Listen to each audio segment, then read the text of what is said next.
Fuck, did anything even come out this year? Jesus, let me think for a second. We got this whole year-end video to do. Wikipedia. Alright, I'm good. Let's rock and roll. It turns out I played a fair number of games this year. That must have been early in the year, or at least before I played Watch Dogs, the game that caused my brain to reformat. I don't like video games anymore. They fucking suck. Thanks, Watch Dogs, you piece of shit. Spoilers. But seriously, folks, this is the year that brought us Goat Simulator. The only games I wanted to play were console exclusives for consoles I'm never going to fucking buy. Forza Horizon 2 looks pretty neat, but not worth getting an Xbox One for. I want to at least try Destiny, but I wouldn't buy a PS4 unless you paid me $1 for every time my thumb came into contact with their stupid fucking off-center left thumbstick. Earth to Sony, when I want to move forward, I press forward, not left. So the only game I want to play is Middle-earth: Shadow of Mordor, but it looks like the same kind of generic, easily marketable pseudo-stealth game with action RPG elements that every game is these days, from Ass Creed to Far Cry to fucking false advertising McGee over here. What a goddamn coincidence, those are all Ubisoft games. Ubisoft, retire. Your continued presence on this planet offends me. Is anybody still watching? Really? Man, you fuckers are hardcore. Awesome. The award for failed franchise recovery goes to Dragon Ball Z: The Battle of Z. Clearly, Battle of Z was intended to revitalize Dragon Ball Z video games. The last few were a bit of a train wreck. Ultimate Tenkaichi was a very shallow, very not fun game, and DBZ Connect was the same shit but with El Terrible motion controls. Battle of Z is a new style of game, but it's the wrong style. I like DBZ games to be fighting games with a unique flavor. You can't make one without transformations, without charging, and without environmental destruction. They tried though, give them points for that. 4 out of 10 points to be exact. I think that's the score I gave the game, and it deserved it. Battle of Z is a bad game. I only played 2 multiplayer-focused games this year that I can think of, not counting Smash Bros. For 3DS because frankly the multiplayer doesn't work. Between Titanfall and Borderlands the pre-sequel, Titanfall was way more fun. Borderlands sort of pancaked as a single-player experience because the story was so bizarre and awkward. The narrated flashback was inconsistent and never felt natural, and all the connections to the other games were heavy-handed and clumsy. And Anthony Birch seems to have slightly taken leave of his senses. I loved the Rev rants, and I still think they're some of the best video game analysis anyone has ever done. That said, I constantly felt like the writing in pre-sequel was pushing an agenda. When 80% of your characters are lesbians and the dialogue reads like an after-school special, I think your focus is no longer on telling a good story. Sorry, Johnny, this one wasn't fun or funny. Titanfall, then, is my multiplayer game of the year. I was initially surprised at how un-mech-like the mechs felt, which is the reason I'm not a fan of Hawken. I got over it, though, and really enjoyed the attrition mode. For reference, my favorite multiplayer shooter is Battlefield 3, and Titanfall fostered some of the same cooperative online play that I love Battlefield games for. Sometimes you need a good fast-paced FPS, especially when video games are all becoming shitty in new and exciting ways. The award for most unnecessary sequel goes to Age of Wonders 3. I am the biggest fan of Age of Wonders 1. The crisp, clean, beautiful graphics, deep gameplay, awesome RPG elements for heroes and leaders, magic system, races, units, and disgustingly good music make it my favorite strategy game ever made. Age of Wonders 2? Meh. I think they tried to build on the first game too much. In the sequel, city management is painfully obtuse and slow. There are too many options. The graphics are too busy and look cluttered and blurry. The magic and heroes aren't as fun, and the units in combat feel sloppy. Age of Wonders 3 really snuck up on me, and I bought it immediately upon seeing it had been released. Oops. Man, what happened? They didn't fix or even really change anything from Age of Wonders 2. All the cluttered garbage I didn't like from that game is still here, but with less freedom and content. The game shipped with, 3 maps? Not even especially huge maps. From the start, I could only pick from, I think, 3 races, too. The game is in full 3D now, which makes it visually bland. Instead of individual units, you now have little groups of units, which doesn't do anything. And since your army stacks are now 6 units instead of 8 units, you effectively have less units in your army than before, even if it looks like you've got more guys on the field. I'm sure the intent is to make the battles look bigger, but it just makes the battles look spastic and canned. I tried playing it again to get footage for this video. Why is the leader customization so in-depth? Who cares what kind of eyebrows my Goblin King has? In Age of Wonders 1, all you did was pick a leader portrait, and that was fine. And there were 12 races. I'd rather have 12 races and no eyebrow customization than 6 races and be able to choose what fruity pose I want my guy to hold. What the fuck is going on here? I started this map spread across 3 different planes, surface, cavern, and depths, and I have a bunch of armies already. The graphics are too detailed for this style of game, I can't get a clear look at what's going on. There are too many choices for what to build or do with your cities right off the bat, or what units to produce. There are too many small buildings and sites to capture. I can't even tell which of them are mine because the graphics are so indistinct. In combat, the animations and movements are so fast, and there's so much blurry shit on the screen, I can't tell what the fuck is happening. Age of Wonders had clean graphics, and you could tell what was happening in each engagement between individual units. I don't know what's happening here.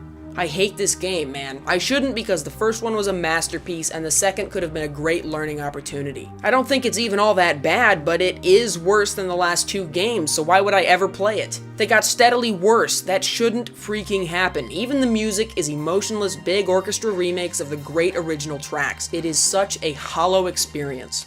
Last year I was really excited for Wasteland 2 and couldn't wait for it to come out. It finally did, I finally played it, and the award for Most Disappointing Game of the Year, also known as the Max Payne 3 Award or the Rockstar Games Award for Pretentious Bullshit, goes to Wasteland 2. It's not a bad game by any stretch of the imagination, and I definitely like it, but I expected to fall in love, and I didn't. I tried to record a vlog review of Wasteland 2 and couldn't put into words why I was so underwhelmed. Maybe I can do better with a script.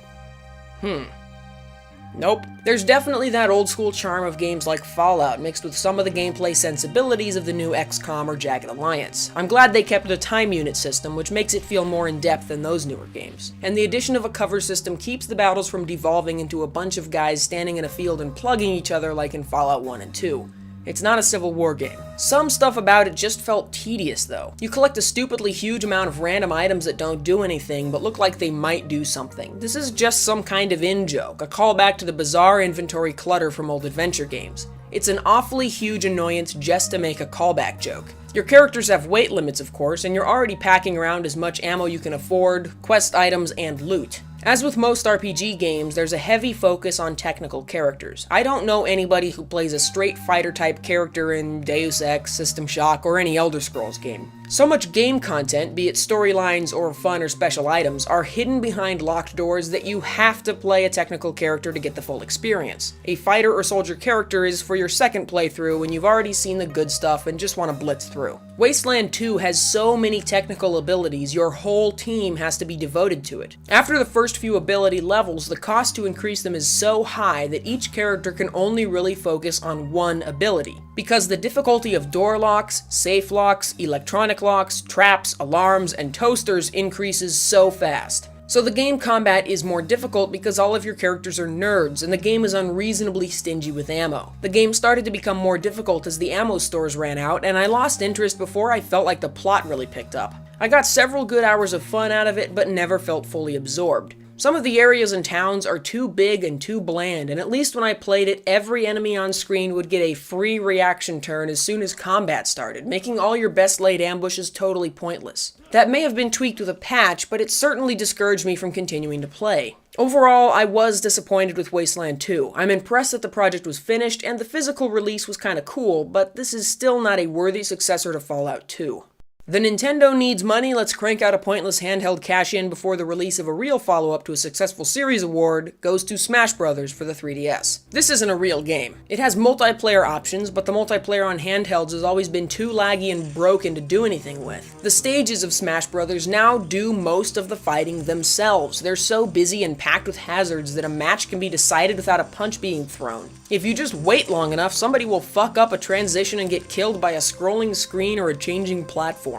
The Wily's Castle stage has a big yellow fucker who spends 50 seconds of every minute fucking killing everybody. You spend the duration of the stage trying not to die, and the winner is the one who doesn't get murdered by the level. Does that make me one of those Fox-only Final Destination bastards? Hell no. Omega Mode is the theoretical alternative to self-playing levels, so you get a small piece of flat terrain floating in the sky. Omega Mode versions of stages have none of the interesting details from the stages they're based on. What happened to the first Smash Bros. Game? The stages were big and had cool moving parts and hazards which made them fun to fight on. They didn't move all over the place, they didn't constantly brutalize every combatant on the field, but they were still varied and complex enough to give you interesting terrain to fight on. What was the fucking problem with that? Now our only options are stupid scrolling levels that play themselves or a tiny flat platform in the sky. Fuck off. Not surprisingly, the only good stages are the ones left largely unmodified since Smash 64. Brinstar, Corneria,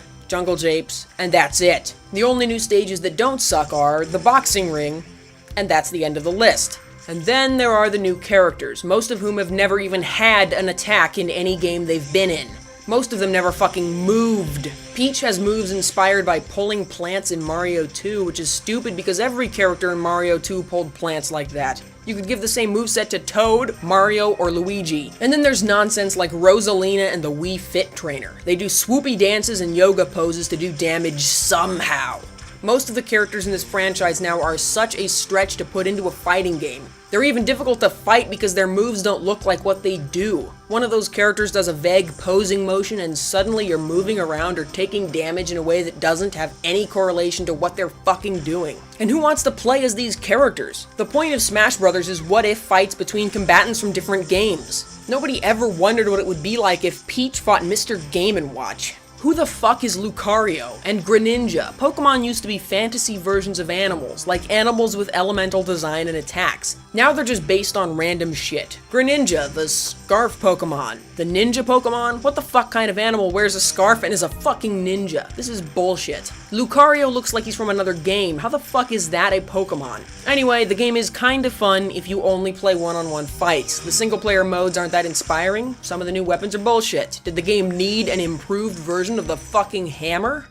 The Examined Life of Gaming Game of the Year award goes to Dark Souls 2. What can I say? When every game on the market blows chunks, a halfway decent game looks like a symphony of design. Dark Souls 2 is pretty much just more Dark Souls, and it's only in the context of the shitty games industry that it seems like a great game. The gameplay is a bit more refined and the new environments are pretty cool. Like with Dark Souls 1, I couldn't finish it because I got tired of the game trying so hard to be difficult. I enjoy the challenge, but sometimes you have to contend with the challenge and broken controls / hit detection / jumping, take your pick. But hey, it wasn't even a full-priced game, and it still beat the shit out of everything else that came out this year.